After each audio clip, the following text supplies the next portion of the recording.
కడప గడ్డపై మరోసారి YS family ఢీ అంటే ఢీ అంటున్నారా? వైఎస్ ఫ్యామిలీలో బిగ్ ఫైట్ స్టార్ట్ అయిందా? చెల్లెళ్ల రాజకీయాన్ని అన్న తట్టుకోగలడా? కడప బరిలో అవినాష్ రెడ్డికి పోటీగా నిలబడుతోంది ఎవరు?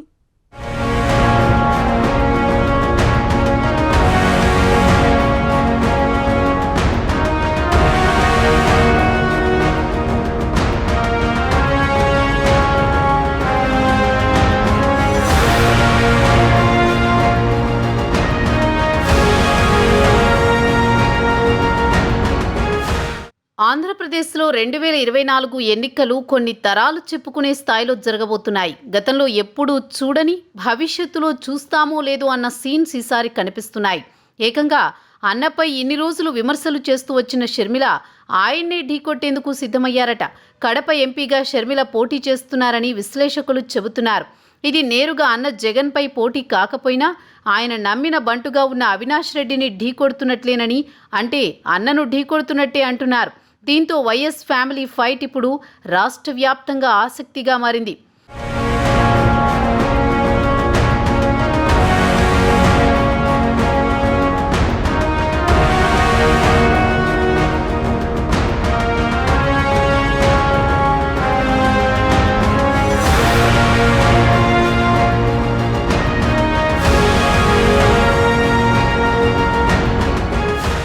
అయితే ఓవైపు వైఎస్ వివేక హత్య కేంద్రంగా వివాదాలు నడుస్తూనే ఉన్నాయి. ఈ కేసులో అవినాష్ పాత్ర ఉందని వైఎస్ వివేక కుమార్తె సునీతతో పాటు ఆంధ్రప్రదేశ్ కాంగ్రెస్ కమిటీ అధ్యక్షురాలు షర్మిల కూడా ఆరోపిస్తున్నారు. సొంత బాబాయ్ను హత్య చేసిన అవినాష్కు జగన్ సహాయం చేస్తున్నారని, ఆయన్ని కాపాడుతున్నారని మండిపడుతున్నారు. వైఎస్ వివేక హత్య కేసులో అవినాష్ ప్రధాన ముద్దాయి అంటూ షర్మిల, సునీతతో పాటు ప్రతిపక్షాలు ఆరోపిస్తున్నాయి. అలాంటి విమర్శలు పట్టించుకోని జగన్ అవినాష్కు కడప ఎంపీ టికెట్ మరోసారి ఇచ్చారు.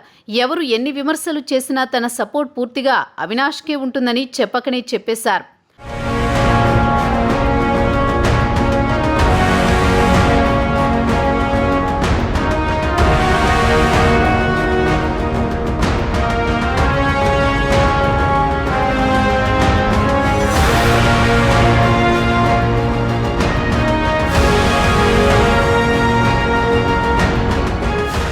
అయితే అవినాష్ కడప ఎంపీగా వైసీపీ తరపున పోటీ చేస్తుండటంతో ఇక అక్కడ ఆయనకు పోటీగా సునీత కానీ ఆమె తల్లి సౌభాగ్యమ కానీ పోటీ చేస్తారని అంతా భావించారు.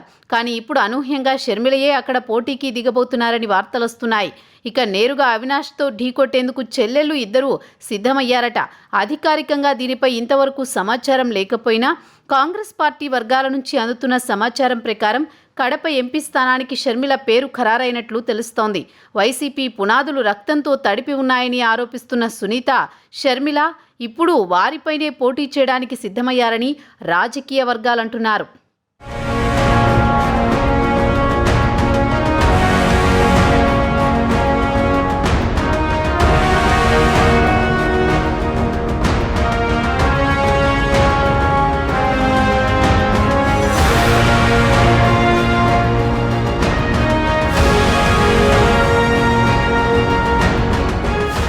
ఇలా పోటీ పడడంపై వైఎస్ ఫ్యామిలీకి కొత్త కాదు. గతంలో వైఎస్ వివేకానంద కూడా వైఎస్ విజయలక్ష్మిపై పోటీ చేసి ఓడిపోయారు. అప్పట్లో కాంగ్రెస్ను విభేదించి పార్టీ పెట్టుకున్న జగన్, విజయలక్ష్మి తమ పదవులకు రాజీనామా చేశారు. అప్పట్లో విజయలక్ష్మి రాజీనామాతో పులివెందులకు, జగన్ రాజీనామాతో కడప ఎంపీ స్థానానికి ఉప ఎన్నికలు వచ్చాయి. ఈ బై ఎలక్షన్స్లో పులివెందుల నుంచి విజయకు పోటీగా వివేకానంద పోటీ చేశారు. ఆయనకు డిపాజిట్లు కూడా రాలేదు. అయితే ఇప్పుడు మళ్ళీ అలాంటి ఫైట్ వైఎస్ ఫ్యామిలీలో కనిపిస్తోందని పరిశీలకులు అంటున్నారు.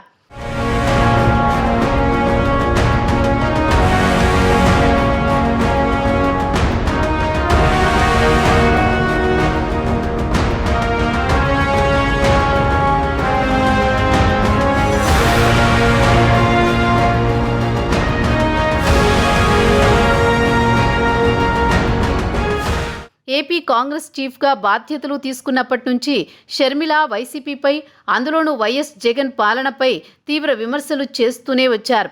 వివేక హత్య కేసులో ప్రధాన నిందితుడైన అవినాష్ని జగన్ ఎందుకు కాపాడుతున్నారో అర్థం కావడం లేదని షర్మిల ఆరోపిస్తున్నారు. తండ్రి లేని సునీతకు తాను అండగా ఉంటానని, దోషులకు శిక్ష పడే వరకు విశ్రమించబోనని మొన్ననే ప్రకటించారు. అయితే షర్మిల ఎక్కడైనా అసెంబ్లీ స్థానానికి పోటీ చేస్తారని, సునీతను లేదా సౌభాగ్యమ్మను కడప పార్లమెంటు స్థానంలో నిలబెడతారని అనుకున్నారంతా. దీనిపై వారిద్దరూ చాలాసార్లు ప్రశ్నిస్తే సమయం వచ్చినప్పుడు అన్నీ చెబుతామంటూ దాటవేశారే తప్ప సమాధానం చెప్పలేదు. ఇప్పుడు ఆ ప్రశ్నలకు సమాధానం దొరికినట్టయింది.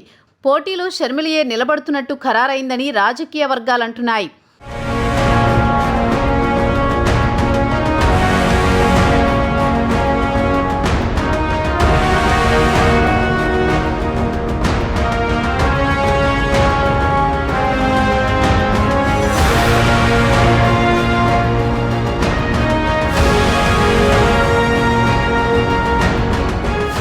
అయితే ఓవైపు సంక్షేమ అజెండాతో వెళుతున్న వైసీపీ అభ్యర్థి అవినాష్కు జనం ఓటేస్తారా? లేకుంటే వివేక హత్య కేసు నిందితుడు అవినాష్ను, ఆయనకు సహకరిస్తున్న జగన్ను ఓడించాలన్న షర్మిల నినాదానికి మద్దతు ఇస్తారో జూన్ 4న తేలిపోనుంది.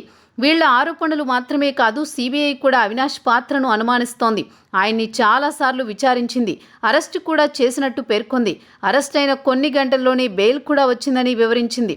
మొత్తానికి వివేక హత్య జరిగి 5 ఏళ్లు అవుతున్నా ఆ కాక మాత్రం తగ్గలేదు. అప్పట్లో దీన్నే ప్రధాన అస్త్రంగా వాడుకుని జగన్ ప్రచారం చేశారు. ఈ కేసులో చంద్రబాబు హస్తముందని జనంలోకి తీసుకువెళ్లారు. కానీ 5 ఏళ్లు తిరిగేసరికి సీన్ రివర్స్ అయింది. ఇప్పుడు జగన్ హస్తముందంటూ సొంత ఇంటి సభ్యులే ఆరోపిస్తూ ప్రజల్లోకి వెళుతున్నారు. ఇక ప్రజల తీర్పు అటు కడపలో ఇటు రాష్ట్ర వ్యాప్తంగా ఎలా ఉంటుందో తెలియాలంటే వేచి చూడక తప్పదు.